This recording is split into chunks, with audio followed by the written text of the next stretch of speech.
इस साल BA second year में आपको इस हिस्ट्री के दो पेपर पढ़ने हैं। पहला पेपर है मध्यकालीन भारत का इतिहास और दूसरा पेपर है आधुनिक यूरोप का इतिहास। ये दूसरा पेपर जो आधुनिक यूरोप का इतिहास है 1789 से 1870 तक, ये पेपर मैं आपको पढ़ाऊंगा। आधुनिक यूरोप का इतिहास जो आपका सिलेबस है उसका पहला टॉपिक है फ्रेंच रिवॉल्यूशन या फ्रांस की क्रांति।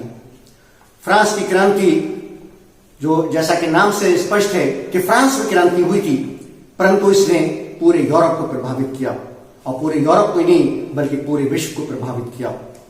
आधुनिक काल की एक ऐसी महत्वपूर्ण घटना है कि जिसकी महत्वता को आज तक हम अच्छी तरह से महसूस कर सकते हैं।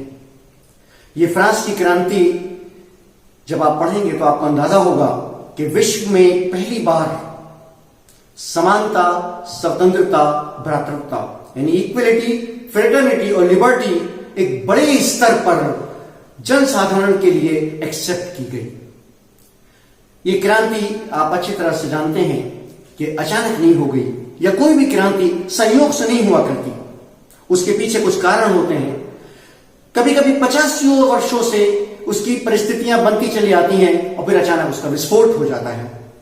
फ्रांस की क्रांति के जब हम अध्ययन करते हैं तो हम देखते हैं कि इसके पीछे भी बहुत सारे कारण थे जो पहले से चले आ रहे थे और जिन्होंने इस क्रांति को जन्म दिया। इसलिए क्रांति को समझने से पहले, पढ़ने से पहले, क्रांति में क्या हुआ ये जानने से पहले हमें यह समझना जरूरी है कि ये क्रांति आखिर हुई क्यों। ये तो समझ में आता है कि जब क्रांति हुई थी तो इसने बड़े स्तर पर कोई बदलाव किया होगा, कोई परिवर्तन किया होगा, लेकिन ये बदलाव या परिवर्तन क्यों हुआ ये एक बहुत इंपॉर्टेंट चीज है। इसलिए सबसे पहले हम पढ़ेंगे फ्रांस की क्रांति के कारण।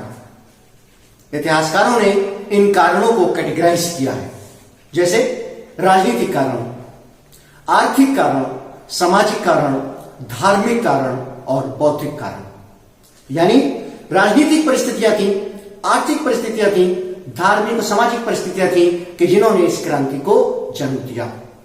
मैं आपको एक एक करके ये सारे कारण आपके सामने एक्सप्लेन करूंगा, तब आपको अंदाजा होगा कि किस प्रकार से फ्रांस की इस क्रांति में इन सोसाइटी के इन तमाम भागों ने, इन तमाम सेक्शंस ने अपना कंट्रीब्यूशन दिया।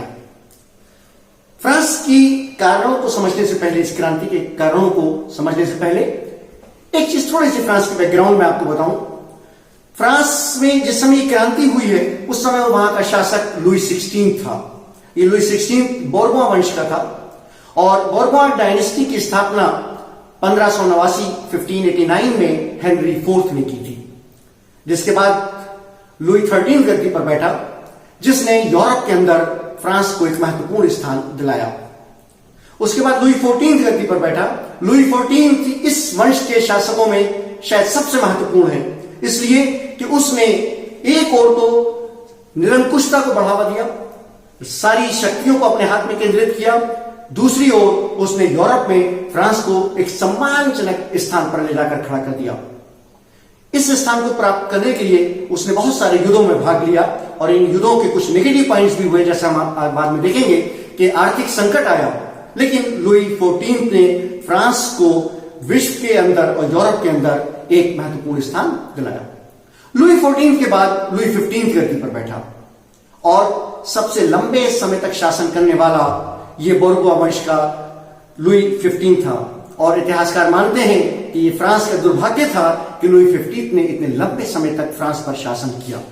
ऐसा क्यों कहते हैं? इसलिए कि लुई 15 एक विलासी जीवन व्यतीत करने वाला था। उसने फ्रांस को वर्षों पीछे कर दिया।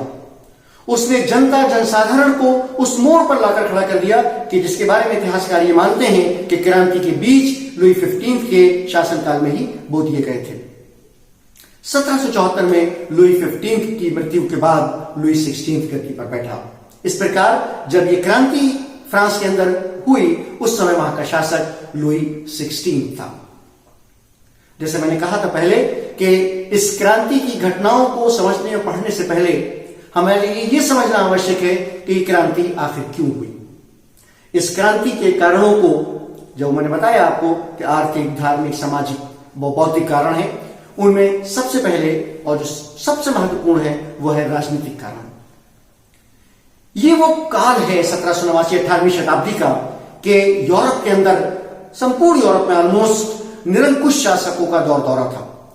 यानी निरंकुश शासक का मतलब यह है कि सारी राजनीतिक, सारी कानून बनाने की या जितनी भी शक्तियां हो सकती हैं वो केवल राजा के हाथों में होती थी। इस काल में निरंकुश शासक की एक बड़ी पहचान ये थी कि वो दैवीय अधिकारों को एक्सेप्ट करते थे और उसी को इंप्लीमेंट करते थे। दैवीय अधिकार, डिवाइन राइट्स का अर्थ यह है कि राजा इस जमीन पर भगवान का प्रतिबिंब है, खुदा का अक्स है। यानी उसको राजा इंसानों ने नहीं बनाया है, वो राजा उसको बनाने वाली आसमानी शक्ति है, डिवाइन पावर है। क्यों? इसी वजह से उसको कोई हटा नहीं सकता, उसके किसी कार्य के खिलाफ कोई उंगली नहीं उठा सकता, उसके कार्यों में कोई हस्तक्षेप नहीं कर सकता। यह भी याद रखिएगा कि जितने निरंकुश शासन दुनिया में गुजरे हैं उन सब ने दैवीय अधिकारों, डिवाइन राइट्स को जनता के सामने रखा है और उनको अपनाया है। इंडियन हिस्ट्री में आप पढ़ेंगे कि बलबन था कि जिसने डिवाइन राइट्स को अपनाने के लिए उसने सारी शक्तियां अपने हाथ में ली थी और उसने भी अपने आप को जिल्ले इलाही, इस जमीन पर खुदा का अक्स कहा था। और आप जानते हैं कि अक्सर हिंदुस्तान के अंदर आपने देखा होगा कई बार बादशाहों के लिए जिल्ले इलाही का लफ्ज इस्तेमाल होता है। जिल्ले इलाही का मतलब भी होता है भगवान का, ईश्वर का प्रतिबिंब। तो राजा जब ईश्वर का प्रतिबिंब बनाकर जनता के सामने पेश किया जाता था तो इसका अर्थ यह था कि उसके कार्यों पर कोई उंगली उठाने वाला, कोई हस्तक्षेप करने वाला, कोई रोक टोक करने वाला नहीं था। राजा अगर जनता के हितों के बारे में सोचेगा तो जनता के हितों के कार्य होंगे, राजा नहीं सोचेगा, नहीं करेगा तो जनता के हितों के बारे में कोई भी कुछ नहीं कर सकता।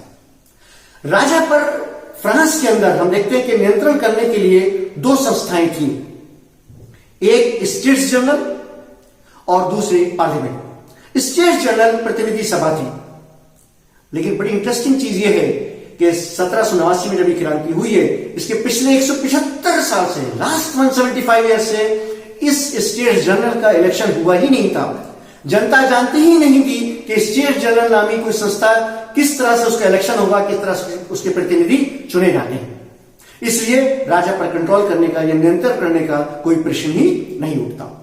दूसरी संस्था जो पार्लियामेंट थी, पार्लियामेंट मौजूद थी लेकिन पार्लियामेंट कोई प्रतिनिधि सभा नहीं थी, ये न्याय का काम करती थी। इसलिए राजा पूरी तरह से निरंकुश था, उसके ऊपर कंट्रोल करने वाला, उसके कार्यों पर नियंत्रण करने वाला, उसके कार्यों के खिलाफ आवाज उठाने वाला कोई भी नहीं था।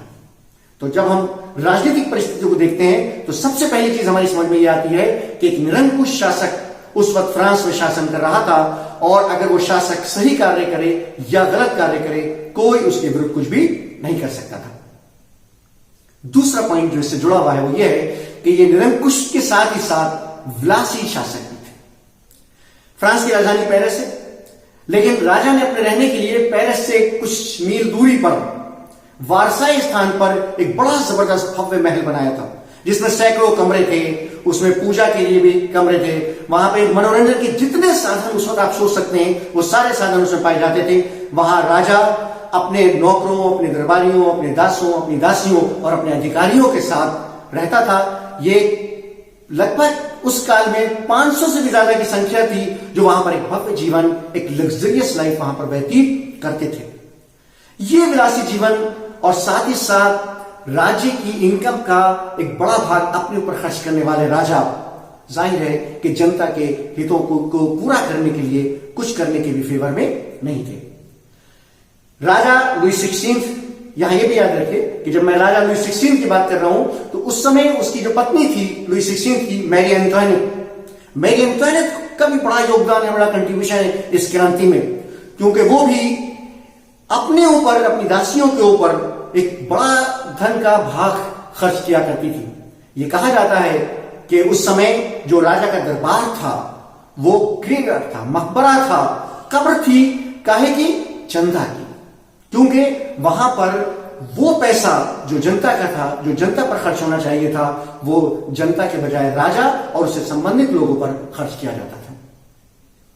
इसके साथ साथ एक तीसरी चीज जो राजनीतिक व्यवस्था को करेक्ट टू ब्रश बनाती थी वो थी वहां के शासन व्यवस्था या एडमिनिस्ट्रेटिव सिस्टम।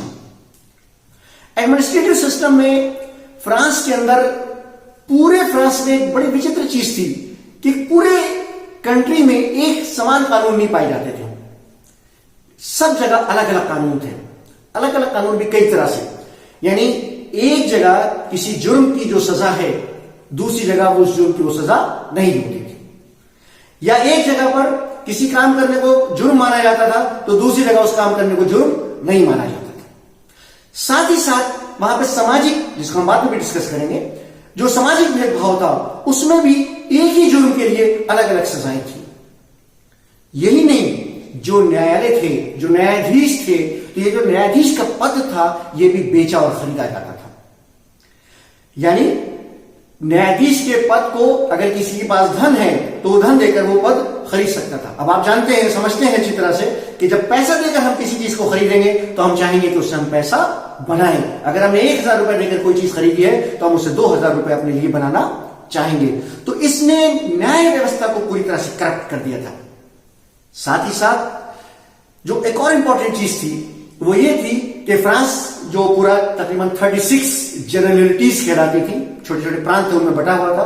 उनके जो गवर्नर होते थे वो इंटेंडेंट कहलाते थे, जो जनरली मध्यम वर्ग से हुआ करते थे, परंतु ये भी संपूर्ण रूप से राजा की तरह अपने आप को शक्तिशाली बनाने की कोशिश करते थे। और जो आजकल आप देखते हैं कि इस मॉडर्न डेमोक्रेसी में ये जो नगर पालिकाएं होती हैं, नगर निगम होते हैं, म्युनिसिपैलिटीज होती हैं, जिसमें नीचे की संस्थाओं में हम देखते हैं कि जनसाधारण का योगदान होता है, उनका कंट्रीब्यूशन होता है, उनका प्रतिनिधित्व होता है। वहां पर फ्रांस में नीचे की शासन व्यवस्था में भी वो भी पूरी तरह से राजा के अपने कंट्रोल में ही थी। इसका रिजल्ट ये निकला कि जनता के अपने हाथ में कुछ भी नहीं था। वो एक छोटी इकाई से लेकर ऊपर केंद्र तक पूरी तरह से राजा, उसके दरबारियों और उसके जो नोबल्स थे उनके ऊपर केंद्रित थी। ये जो राजा और उसके दरबारी थे, ये वो लोग थे कि जिन्होंने ये पूरा करप्ट सिस्टम बनाया था, ये केवल उन्होंने अपने हितों के लिए बनाया था। इस पूरे सिस्टम में जनता, जनसाधारण का कहीं कोई भाग नहीं था। अगर उनका भाग था तो बड़ी इंटरेस्टिंग चीज वहां पर कही जाती थी कि राजा और अफसर शासन करते हैं, पादरी पूजा प्रार्थना करते हैं और जनता टैक्स देती है। यानी जनता का काम यह था कि वो केवल टैक्स दिया करती थी। ऐसी राजनीतिक व्यवस्था आप समझ लीजिए कि बहुत दिन नहीं चला करती। ये वो राजनीतिक परिस्थिति थी कि जिसने अंत में एक क्रांति का विस्फोट कर दिया। दूसरा महत्वपूर्ण कारण जो हमारे इतिहासकार इस फ्रांस की क्रांति में बताते हैं वो है सामाजिक कारण। समाज आप जानते हैं आज भी हमेशा से बहुत से सोसाइटीज, बहुत से सेक्शंस में बटा होता है, बहुत से भागों में बटा होता है। फ्रांस का उस समय का जो समाज था वो ब्रॉडली 2 भागों में बटा था। एक वो वर्ग था जिसको विशेष अधिकार प्राप्त थे और दूसरा वो वर्ग था जिसको ये विशेष अधिकार, विशेष सुविधाएं प्राप्त नहीं थी। प्रिविलेज क्लास था और अनप्रिविलेज क्लास था। प्रिविलेज क्लास में नंबर 1 पादरी वर्ग आता था जिसे क्लेरिजी बोलते हैं, और दूसरे ये सामंत, नोबेल और सरदार थे। पादरी भी 2 तरह के पादरी होते थे, एक बड़े पादरी और दूसरे छोटे पादरी। ये जो बड़े पादरी थे इनकी स्थिति बड़ी मजबूत थी। पादरियों की स्थिति के बारे में कहा जाता है कि जिस तरह से राजा और उसके दरबारी ऐश करते थे, लग्जरियस लाइफ जीते थे, उसी प्रकार से बड़े पादरियों का जीवन भी था। इसकी तुलना में जो छोटे पादरी थे उनका हाल जनसाधारण जैसा था। यही कारण है कि जब क्रांति हुई तो बड़े पादरी से ये छोटे पादरी अलग हो गए और इन छोटे पादरियों ने जनसाधारण का साथ दिया। ये पादरी फर्स्ट स्टेट कहलाते थे। क्या कहलाते थे? फर्स्ट स्टेट कहलाते थे। सेकेंड स्टेट जो थी वो नोबल्स और सामंतों की थी। इसमें वो सामंत थे जो फौजी भी थे, फौजी सरदार होते थे, और वो भी थे जो न्यायाधीश थे। इन फौजी सरदारों में प्रोविंसेस यानी प्रांतों के सामने फौजी भी होते थे और केंद्र के फौजी सरदार भी होते थे। ये सामंत, ये न्यायाधीश, ये दरबारी उमरा, जिनको जब हम भारत के परिप्रेक्ष्य में देखते हैं, ये सब क्या थे? ये सेकंड स्टेट कहलाते थे, द्वितीय स्टेट कहलाते थे। ये प्रथम स्टेट और द्वितीय स्टेट मिलकर ये प्रिविलेज क्लास था। यानी पादरी और ये सामंत, नोबल्स क्या थे? विशेष अधिकार प्राप्त वर्ग था। ये विशेष अधिकार क्या है ये भी बताऊंगा मैं आपको। यानी इनको सारे विशेष अधिकार प्राप्त थे। अब आइए दूसरा वर्ग जिसको विशेष अधिकार प्राप्त नहीं थे। इसमें जनसाधारण थी। जनसाधारण में मध्यम वर्ग भी शामिल था। टीचर्स, वकील, इंजीनियर, डॉक्टर, विभिन्न प्रोफेशन से जुड़े हुए लोग, एजुकेटेड क्लास, और उसके साथ साथ शिल्पकार भी, उसके साथ किसान भी, मजदूर भी, ये सारे लोग थर्ड स्टेट कहलाते थे। ये वो सेक्शन था जो अनप्रिविलेज था, जिसको विशेष अधिकार प्राप्त नहीं थे। ये जो ब्रॉड बटा हुआ था, अब ये विशेष अधिकार क्या थे? हम देखते हैं कि जो बड़े बड़े पद थे वो बड़े बड़े पद में इन्हीं में बटे हुए थे। दूसरी तरफ जो मिडिल क्लास एजुकेटेड क्लास था, ये मिडिल एजुकेटेड क्लास, इसमें धनी लोग भी थे और इनमें से बहुत से ऐसे लोग थे कि जो उस सामंत वर्ग की बराबरी कर सकते थे, परंतु उनको वो सम्मान, वो दर्जा प्राप्त नहीं था और ये चाहते थे कि इनको वो दर्जा प्राप्त हो। किसानों, जनसाधारण की तरह ये वर्ग जो है वो टैक्स दिया करता था।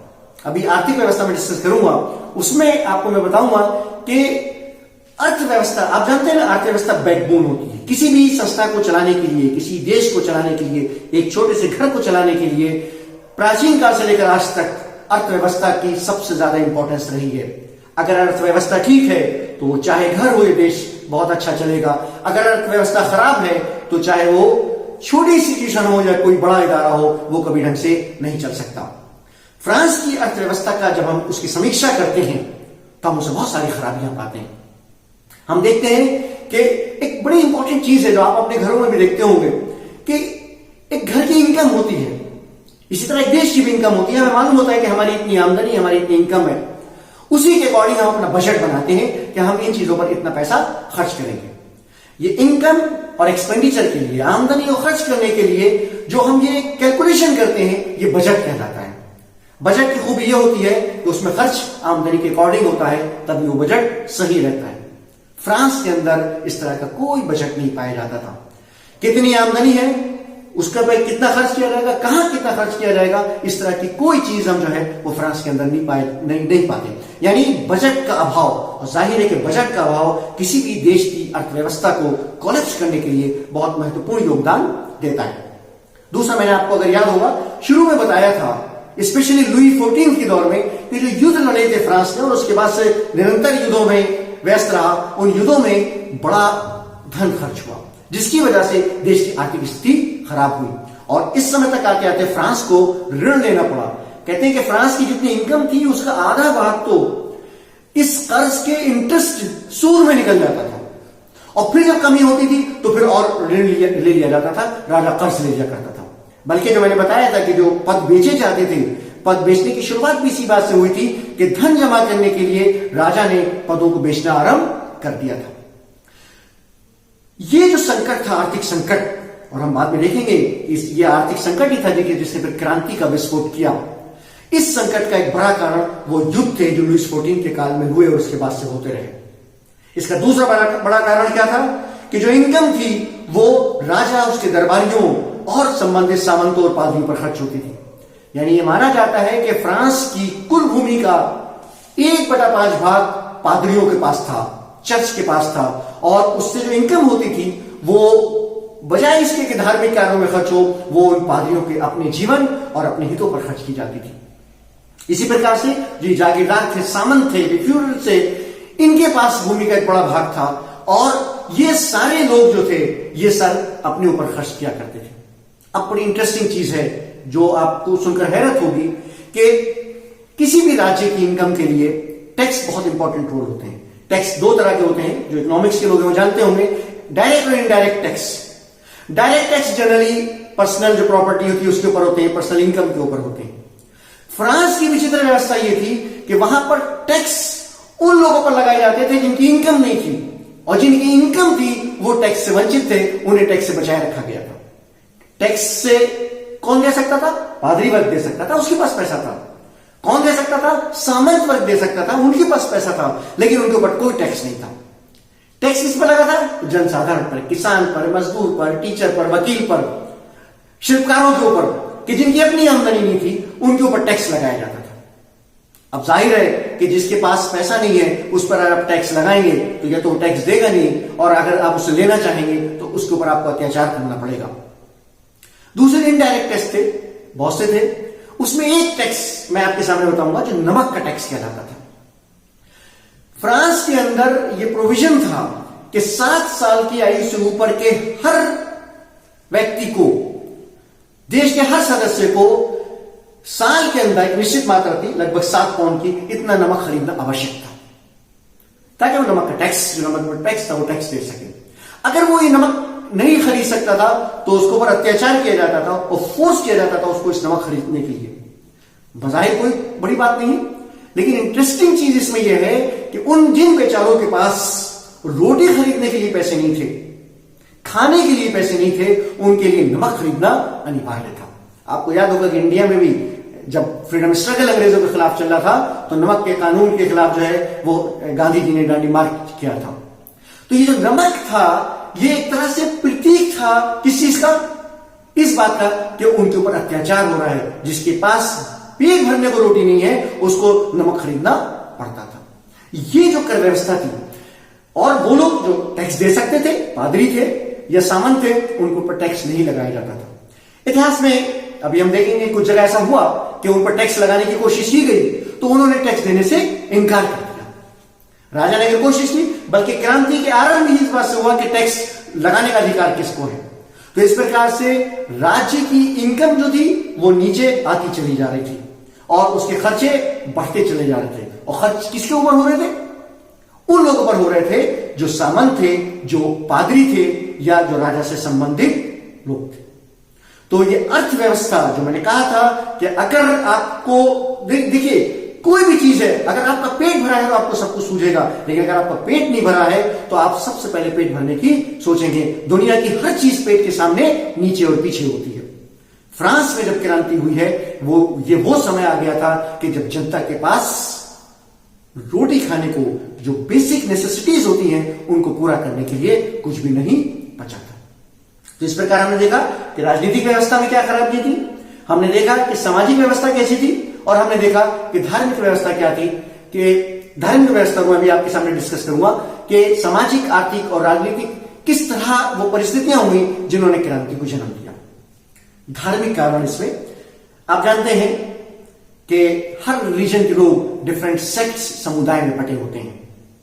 क्रिश्चियंस के भी कई समुदाय हैं जिनमें रोमन कैथोलिक और ग्रीक ऑर्थोडॉक्स चर्च और प्रोटेस्टेंट। फ्रांस के अंदर बड़ी संख्या में रोमन कैथोलिक थे, लेकिन वहां पर अच्छी खासी संख्या में प्रोटेस्टेंट भी पाए जाते थे। जब हेनरी फोर्थ गद्दी पर बैठा तो उसने प्रोटेस्टेंट को बहुत सारी आजादियां दी थी, उनको बहुत सारी स्वतंत्रताएं दी थी, लेकिन बाद के समय में हम देखते हैं कि उन पर बहुत ज्यादा प्रतिबंध लगा दिए गए। जो प्रोटेस्टेंट थे, जो एक अलग धार्मिक ग्रुप था ईसाइयों का, रोमन कैथोलिक से, उनके ऊपर बेजा पाबंदियां, प्रतिबंध और सख्तियां की गई, जिसकी वजह से फ्रांस के अंदर, इस ग्रुप के अंदर एक तरह की बेचैनी